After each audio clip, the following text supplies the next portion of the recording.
Hi all, കുറച്ച് നാളായിട്ട് ഞാൻ വീഡിയോസ് ഒന്നും അപ്ഡേറ്റ് ചെയ്തിട്ടുണ്ടായിരുന്നില്ല. കുറച്ച് നല്ല തിരക്കായിരുന്നു, കമ്പനി മീറ്റിങ്ങും കാര്യങ്ങളൊക്കെ ആയിരുന്നു. ബാംഗ്ലൂർ വെച്ചായിരുന്നു മീറ്റിംഗ്. അപ്പോൾ ആ സമയത്ത് ക്യാപ്ചർ ചെയ്ത കുറച്ച് വീഡിയോസ് ഞാൻ ഒരു 2-3 പാർട്ടായിട്ട് ഇടുന്നുണ്ട്. ഇതാ ദിവസത്തെ കുറച്ച് കാഴ്ചകളാണ്. വൈഫായിരുന്നു എന്നെ ഡ്രോപ്പ് ചെയ്തിട്ടുണ്ടായിരുന്നു. കവിക്കൂട്ടത്തുനിന്നായിരുന്നു എനിക്ക് ട്രെയിൻ.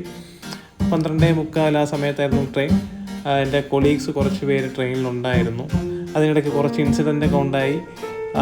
ഒരാൾ വരാൻ ലേറ്റായ സമയത്ത് ചെയിൻ വലിച്ചിട്ടുണ്ടായിരുന്നു. ഈ പിങ്ക് ഷർട്ടായിരുന്നു ചെയിൻ വലിച്ചത്. ആ ഒരു ഇൻസിഡൻറ്റ് നമ്മളവിടെ ചർച്ച ചെയ്തുകൊണ്ടൊക്കെ ഇരിക്കുകയായിരുന്നു. അതിനിടയിൽ എൻ്റെ കൊളീഗ് കൊല്ലത്തെ സലീം ഹോട്ടലിൽ നിന്നൊരു നല്ല അടിപൊളി ബിരിയാണി എനിക്ക് പാഴ്സൽ ചെയ്ത് കൊണ്ടുവന്നിട്ടുണ്ടായിരുന്നു എനിക്ക് കഴിക്കുന്നതിന് വേണ്ടി. അടിപൊളി. നെക്സ്റ്റ് ടൈം ഞാൻ കൊല്ലത്ത് പോകുന്ന സമയത്ത് സലീം ഹോട്ടലിലെ ആ ബിരിയാണി സ്പോട്ട് ഞാൻ ഉറപ്പായിട്ടും ക്യാപ്ചർ ചെയ്യുന്നതാണ്. പിന്നെ രാവിലെ അവിടെ എത്തി. രാവിലെ നല്ല ചൂട് ദോശയും കഴിച്ച് നേരെ ചെക്ക് ഇൻ ചെയ്തു. ബാക്കി അപ്ഡേറ്റ്സ് അടുത്ത് വരുന്ന വീഡിയോസിൽ ഞാൻ അപ്ഡേറ്റ് ചെയ്യുന്നതാണ്.